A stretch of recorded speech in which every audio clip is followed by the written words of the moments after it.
চেয়েছিলাম আমি দাপরে হারিয়ে ফেলা সম্পদ আর দাপর থেকে অমৃত ধারাকে নিয়েছিলাম, সেই অমৃত ধারার মূল আস্বাদিত রস তোরা আমার কোনোটাই দিতে পারলি না। তবে দেখ, যেদিন আমি থাকবো না,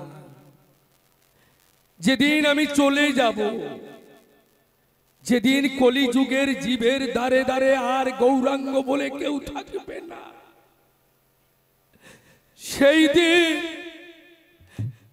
সেই দিন দেখবি আমার এই আসল রস আর রহস্য বেরিয়ে পড়বে। হেন কালে আগত কলির সেই যুগ, হেন কালে আগত কলির সেই যুগ, হেন কালে আগত কলির সেই যুগ। কলম কলি পদ্মনাভ যুগে অবতার, কর্ণ কোলে পদ্মনাভ যুগে রচন। পদ্মনাভ যিনি আছে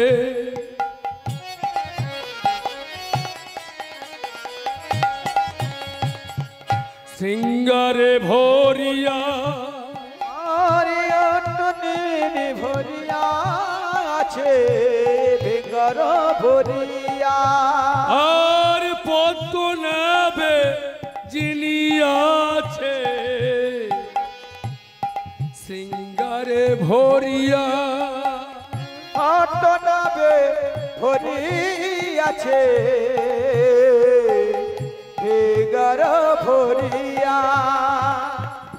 কলিযুগের কৃষ্ণ আমি যাচিয়া যাচিয়া, আর কলিযুগে কৃষ্ণ আমি যাচিয়া যাচিয়া। বলি ভুল হবে না, ভুল হবে না, ভুল হবে না, ভুল হবে না।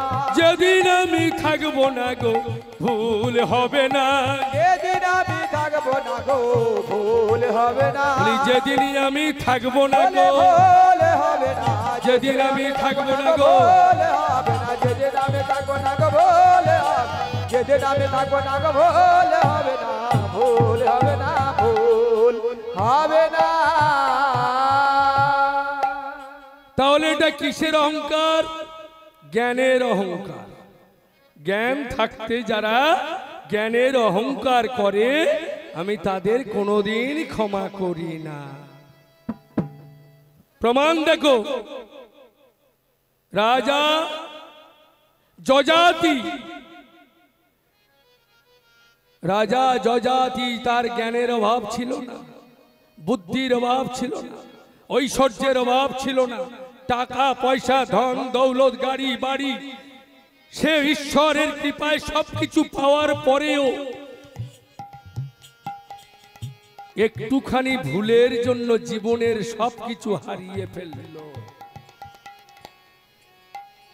তার পিতার শ্রাদ্ধ করবেন, তার পিতার শ্রাদ্ধের ব্রাহ্মণ বৈষ্ণবকে নিমন্ত্রণ করলেন বটে, কিন্তু অবশেষে প্রতিজ্ঞাবদ্ধ হলো কি যে পিতৃ শ্রাদ্ধ বন্ধ করে পিতার সশরীরে স্বর্গে যাওয়ার পথ অতিক্রান্ত করে দিতে হবে।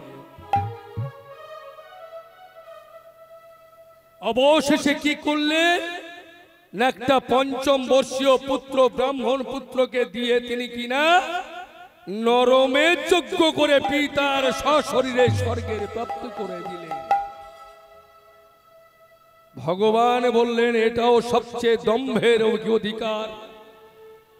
নর বলি দিয়ে নরমের যজ্ঞ করে পিতৃ শ্রাদ্ধের আয়োজন করে পিতাকে স্বর্গে পাঠানো, এটা কোন নীতি? তবুও মানুষ সনাতন ধর্মকে প্রতিপালিত আর্যভট্ট থেকে সবাই সনাতনের পথে নমস্কার জানালো না। এটা যা হয়েছে এর পরবর্তী শিক্ষায় একমাত্র মনে হয় নরবলি।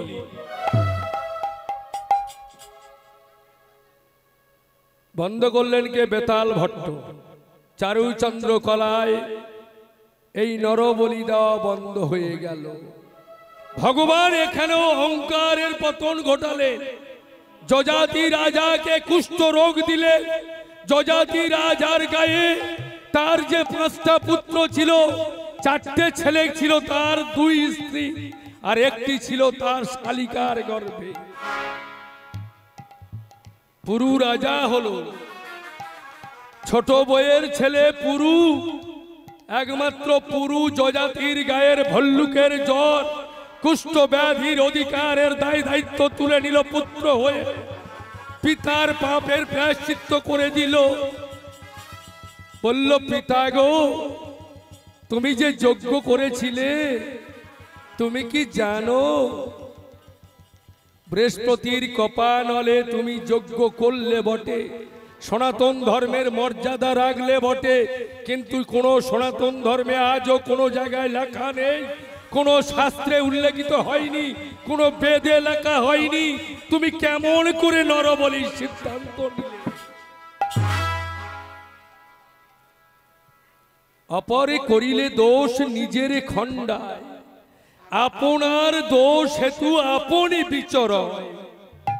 তুমি লোকের কথা শুনে, মুনি মান্ধাতার কথায় শাস্ত্রের বিধান দেখলে, তুমি নিজে বিধানের বিচার করলে না পিতা। একটা 5 বছরীয় বাচ্চা ক্ষুধার জ্বালায় হয়তো তার পিতা না জেনে যত বড় অপরাধ না করেছে, তুমি তার চেয়ে ভয়ঙ্কর অপরাধী পিতা। তুমি কেন কেন এই সিদ্ধান্তে অটল? আচ্ছা বলো তো বাবা, তোমার বাবা একমাত্র জগতের বাবা, আর আমাদের এহ জগতে যত নরনারী আছে এদের বাবা কি বাবা নয়?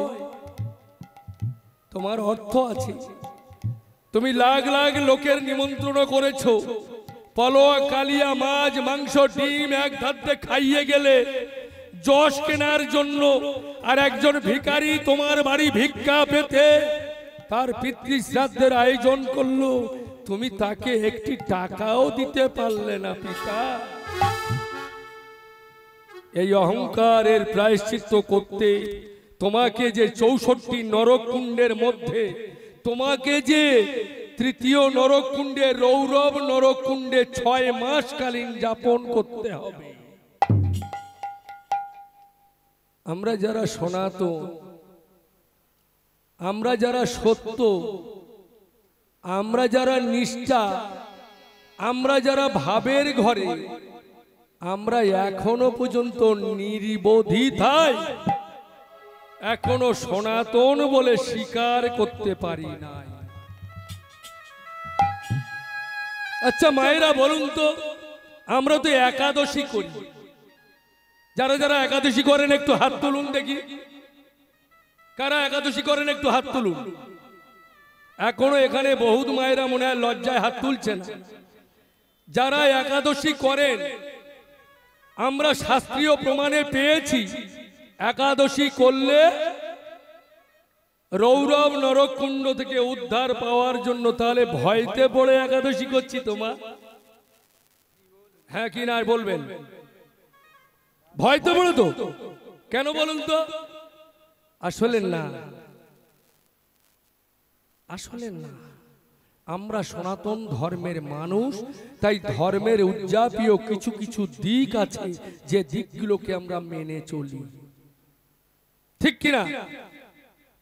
তা গৌরাঙ্গ মহাপ্রভু বললেন, কলি যুগে না জানিয়া না শুনিয়া করো যদি কাজ, और ना जाने या ना सुनिया करो যদি কাজ, না জানিয়া না শুনিয়া করো যদি কাজ, না জানিয়া না শুনিয়া করো যদি কাজ, অপরাধের মানদণ্ডে দাঁড়াবে সজা, অপরাধ মনে নিয়ে বেড়াবে সাজা। অপরাধের কেন আমি কেন একাদশী করছি আমি জানি না। আস্তে আস্তে আমরা যারা জন্মাষ্টমী ব্রত করেছি, তা কেন জন্মাষ্টমীর ব্রত করেছি বলতে পারবো না? সামাজিক নৈবত্যতা পালনের জন্য কি করলাম? না, নিশ্চয়ই এর কারণ আছে তো, যে একাদশীর ব্রত যেমন করলে পাপ রূপী আমাদের যে কর্ম, আমাদের যে আচরণ, আমাদের যে মিথ্যাচার, আমাদের যে ভ্রষ্টাচার, আমরা অজান্তে কুজান্তে কত না পাপ কাজে হাত দিয়ে ফেলি, সেইগুলোকে নিস্তার পাওয়ার জন্যই আমরা যাতে যম গৃহেতে যমালয়ে প্রত্যেকের যেতে হবে, তা যম গৃহেতে যাওয়ার আগে অন্তত একটু পুণ্য সঞ্চয় করার লাগি একাদশী করলাম। ঠিক তদরূপ জন্মাষ্টমী ব্রত করলাম কেন না, জন্মাষ্টমী ব্রত করলে শত শত গাভী দান করেছিল রাজরাজারা, পঞ্চ পাণ্ডবরা 100 গাভী দিয়ে যখন নবগ্রাম জাগ্রত করেছিল, ঠিক সেই সময় ভগবান কৃষ্ণ বলেছিল যে যাজতীয় অবস্থানে গাভী দানে যে পুণ্য হয়, যদি কলির জীব কোনোদিন আমার জন্মাষ্টমী ব্রত পালন করে, সে মায়ের কোল ভরে সন্তান জন্ম করবে, সে একমাত্র হবে কৃষ্ণ ভক্ত। আর শুধু তাই নয়, সেই গাভী দানের যত পুণ্য আছে সেই পুণ্য ফল পাবে সেই মা এবং বাবা। যদি বলেন শাস্ত্র মিথ্যা, শাস্ত্র মনগড়া, শাস্ত্র বেদান্ত ভুল, তাহলে একটা কথা বলি মা, তাহলে আপনি সনাতন নয়, সনাতনও ভুল। জাতিগত দিক নিদর্শনে প্রত্যেকটা ধর্ম, প্রত্যেকটা আচরণ, প্রত্যেকটা বৈদিক, প্রত্যেকটা চিন্তাধারা, প্রত্যেকটা ভাব, প্রত্যেকটাই আমাদের সনাতন ধর্মের জন্য উল্লেখিত। কারো কথা শুনবেন না। কে বলল কৃষ্ণ মিথ্যে? কে বলল ভগবান নাই? কে বলল বেদ বেদান্ত মিথ্যা? তাহলে যদি এগুলো মিথ্যা হবে, চন্দ্র সূর্য মিথ্যা, আমার প্রশ্নের জবাব দিক। তাহলে জোয়ার ভাটা নেই, আমার প্রশ্নের জবাব দিক। আপনারাই বলুন। তাহলে সন্তান সম্ভব হয় পৃথিবীতে মায়ের গর্ভে। আমরা ডাক্তারখানায় ছুটে যাই প্রসব বেদনা থেকে মুক্তি পাওয়ার জন্য, তাড়াতাড়ি করে আমরা অপারেশনের মাধ্যমে সন্তান হয়তো বাইরে বের করে নিই, কিন্তু তা বলে সন্তান হত্যা হয়নি। কই এ জগতে কেউ কি আছে একজন পুরুষ এবং একজন স্ত্রী ছাড়া সন্তান জন্ম দিক?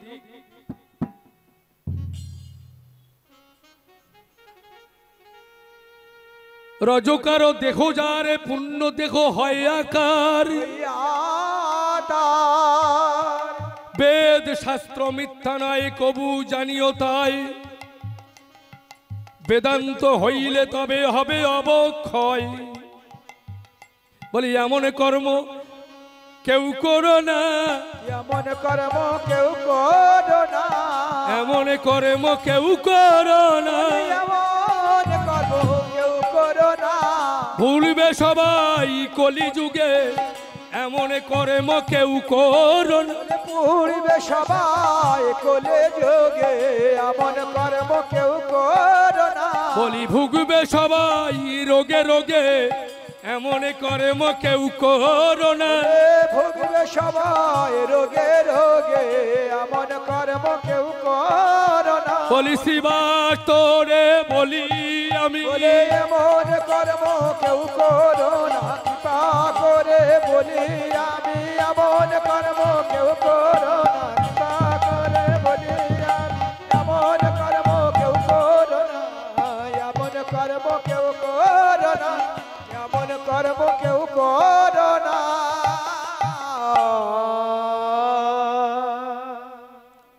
তত্ত্ববিদ্যা, জ্ঞানবিদ্যা, যুক্তিবিদ্যা, তর্কবিদ্যা, শাস্ত্রবিদ্যা, অভিমত বিদ্যা, প্রাণীবিদ্যা, জীববিদ্যা, এইভাবে 24টা বিদ্যার তাৎপর্যকে 24 তত্ত্ব বলা হয়েছে। তাহলে 24টা তত্ত্ব যারা প্রকাশিত করেছে তারা কি মূর্খ? তাদের কি জ্ঞান ছিল না? যদি আজকের বিজ্ঞান, আমি মেনে নিলাম বিজ্ঞান শাস্ত্র অভিমত, কিন্তু বিজ্ঞান শাস্ত্র ধর্মীয় শাস্ত্রের অধিপন্থা, ধর্ম ছাড়া বিজ্ঞান কিছু করেনি। ভগবান কৃষ্ণ একমাত্র কশ্যপের পুত্র সূর্যদেবের সঙ্গে যখন করাল দৈত্যদের যুদ্ধ হয়, সেই সময় সূর্যের রথ যে প্রান্তিক অবস্থান করে ছুটেছে, ঠিক সেই জায়গায় জায়গায় একটা করে খাদের সৃষ্টি হয়েছে।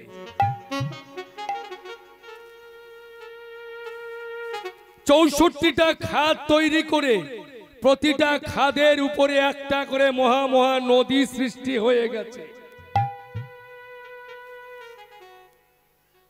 কই হে বাবা, তোমরা কীর্তনিয়া বড় বড় হয়েছো, শাস্ত্রজ্ঞানী, সব মিথ্যা প্রমাণ করলে ঠিক আছে, তোমরাই বলো তো, মহাপ্রভু তর্ক যুদ্ধে গিয়ে সরস্বতী মহারাজের পাদস্পর্শী অবস্থান করে বলেছিল যে এই গঙ্গার উৎপত্তি নিয়ে তুমি একটু বলো, আমি শুনতে চাই।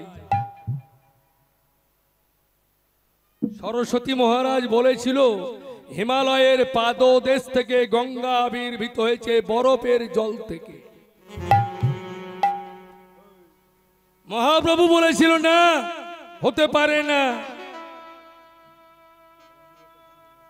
গঙ্গা স্বর্গের অপ্সরী, সে কখনো নিরাকার, নিরাশ্রয়, নিরবস্তু হতে পারে না। আমি বলছি মহারাজ, এই ভুল ব্যাখ্যা দিয়ে কিছু শাস্ত্র রচনা করবেন না, যা আগামী দিনে কলিযুগে কলির জীবের কাছে, সনাতন ধর্মের কাছে অনিষ্ট হয়ে যাবে। এমন ভুল প্রমাণ দেবেন না। আজকের আমরা বলছি হিমালয়ের বরফ গলা জল থেকে গঙ্গার উৎপত্তি, আসল রহস্যটা তো কেউ জানলাম না, আসল কারণটা কেউ জানার চেষ্টা করলাম না। আপনার দেহে তো গঙ্গা, আপনি তো গঙ্গা। বৈকুণ্ঠে ভগবান কৃষ্ণচন্দ্র, ভগবান কৃষ্ণচন্দ্র বৈকুণ্ঠে বসে বসে একদিন মনস্থির করে ভাবলেন, ঠিক এই সময় বিরজা দুটি করজোড়ে ভগবানের ঐশ্বর্য রূপ দেখে পাগল হয়ে গিয়ে ভগবানের চরণ সেবা করতে লাগলেন। বলেছিল, ভগবান, আমি অনাথিও একজন রমণী হতে পারি, তবে কৃপা করে তোমার চরণ তলে আমার ঠাঁই দাও।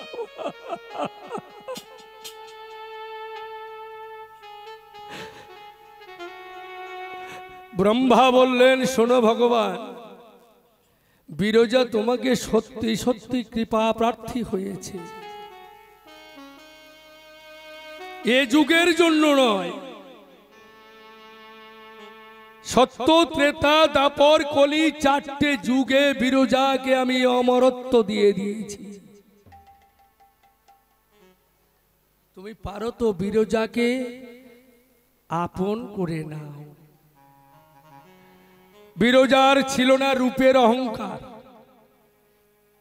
বিরজার ছিল সত্যের অহংকার। আমি ভগবানের চরণ যদি কোনোদিন পাই, আমি ভগবানের চরণের দাসী হয়ে সারাটা জীবন কাটাবো। ওগো করুণাময়, ওগো কৃপাময়,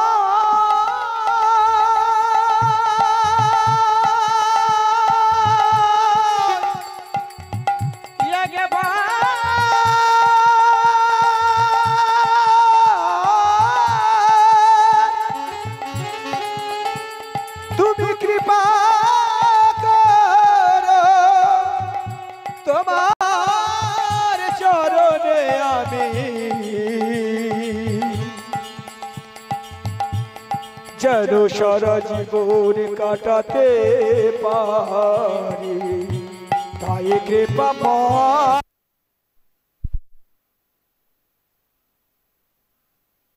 যত কষ্ট, যত পরিশ্রম, যত ক্লেদের মধ্যে কৃষ্ণ নাম শ্রবণ করা যায় ততই পুণ্য হয় গো মা। এটা ভুল নয়।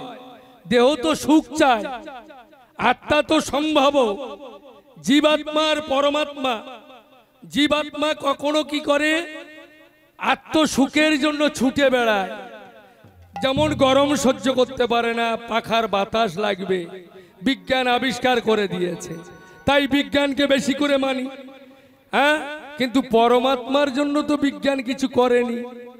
আত্মাকে তো কই ধরে রাখার বস্তু তৈরি করেনি বিজ্ঞান। কি ধর্ম মানবেন না? আপনার মানতে হবে না। আপনি বাহ্যিক জগতের দিকে তাকিয়ে দেখুন। আপনার অসুখ হলে ওষুধ খাচ্ছেন, ঠিকই কথা, ওষুধ খায় জীবাত্মা, পরমাত্মা খায় না। আপনার অসুখ হয়েছে, আপনি হসপিটালের বেডে আছেন, কিন্তু আপনি অল্প বয়সে মারা গেলেন, কই ডাক্তারবাবু তো বাঁচালো না, ওষুধ তো ভুল করেনি, চিকিৎসা তো ভুল হয়নি, রিপোর্ট তো ভুল হয়নি। বড় জোর আপনাকে জানাবার জন্য রিপোর্ট তৈরি করা, আপনার মনকে বুঝ দেওয়ার জন্য। কিন্তু না, একবার জীবের যদি হয় অবকাশ,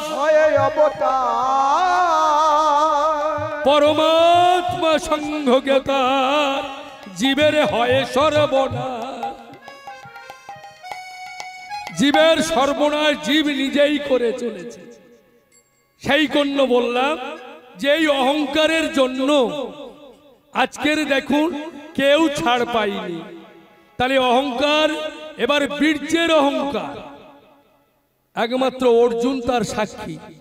অর্জুন বলেছিল যে আমি সবচেয়ে বীর্যবান, আমার মতো ঐশিক বীর্যবান, ক্ষমতাশালী, প্রভাবশালী, জ্ঞানশালী, বুদ্ধিশালী, তীক্ষ্ণ অস্ত্রধারী বিশ্ব ব্রহ্মাণ্ডে আর আসবে না।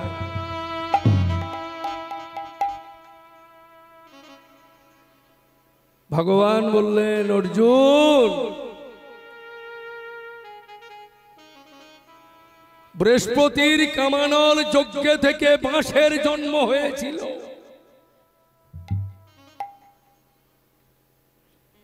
সেই বাঁশ থেকেই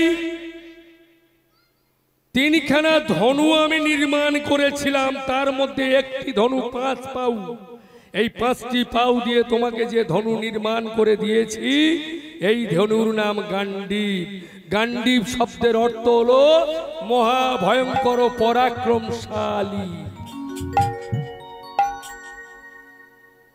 এই পরাক্রমশালী ধনু ঐশিক শব্দ, অর্থাৎ পরাশক্তি, নিজের শক্তি নয়। তাই যারা আমরা সনাতন ধর্মকে এখনো ঘৃণা করছি, আমরা কেউ নিজেরা জানি না এই জীব দেহ বেশি দিন নয়। এই জীবের মধ্যে পরশালী যে শক্তি, সেই শক্তি যেদিন চলে যাবে, সেদিন পৃথিবীর বুকে কেউ থাকবে না। তাহলে আপনি ধর্মকে বিশ্বাস করবেন না কেন? তাহলে আপনি ধর্মের বিনিষ্ট চাচ্ছেন কিভাবে? কই আপনার মধ্যে এমন ক্ষমতা অর্জন করুন, কই দেখি এক পায়ে দাঁড়িয়ে তখনকার মুনি ঋষি মানধাতারা বছর বছর যুগের পর যুগ তপস্যা করেছে। ধ্রুব 5 বছর বয়সে মাকে ছেড়ে, বাবাকে ছেড়ে আজকে তার কথা আমরা বলছি, ভগবানকে লাভ করেছে। কই আপনি তো কলিযুগে ভগবানকে দেখেননি। কই আপনার মধ্যে ভগবানের কোনো ঐশিক ক্ষমতা তো দেয়নি। কই আপনার মধ্যে চেতন শক্তির উদ্ভব হয়নি। মহাপ্রভু বললেন, আমি এলাম আর গেলাম, আমাকে কেউ চিনতে পারল না। যেন অদ্বৈত, যেন শ্রীবাস, যেন গদাধর এরা আমায় কেউ চিনল না রে, আমাকেও চিনল না রে, আমাকেও চিনল না রে। আমার আসা যাওয়া সার হয়েছে, এরা আমায় চিনল না রে। আসা যাওয়া সার হয়েছে, এরা আমাকেও চিনল না রে। আমার আসা যাওয়া সার হয়েছে, কারণ এরা যদি আমায় চিনতে পারত তাহলে এইভাবে আমাকে আমার প্রতি এই অত্যাচারগুলো আর হতো না। মহাপ্রভু একদিন নাই, দুদিন নাই, 3 দিন নাই, 4 দিন নাই, প্রতিটা মুহূর্তে প্রতিটা পদক্ষেপে শ্রীবাস অঙ্গনে দাঁড়িয়ে দাঁড়িয়ে 1 বৎসর কাল ধরে প্রতিটা অহংকারের কথা বিশ্লেষণ করলেন, জ্ঞানের কথা বিশ্লেষণ করলেন, এবার জাতির কথা। আজকের আমরা যারা সনাতন সনাতন বলে চিৎকার করছি, দেখবেন সনাতন ধর্মকে 4টি টুকরো করা হয়ে গেছে। একদল মালাধারী বাবাজিরা তারা রাস্তায় যায়, দেখবেন পাশে যদি ছোট জাত থাকে এই জাতির বিচারের অহংকার করে, জাতির অহংকারে তাদেরকে দূরে সরিয়ে তারা মনে করে একমাত্র আমরাই কৃষ্ণ ভক্ত, আর কেউ কৃষ্ণ ভক্ত নয়। মহাপ্রভু বললেন না না না না না। একদিন মহাপ্রভু সকাল বেলায় স্নান করে আসছে, মা শৈবাবতী মুছে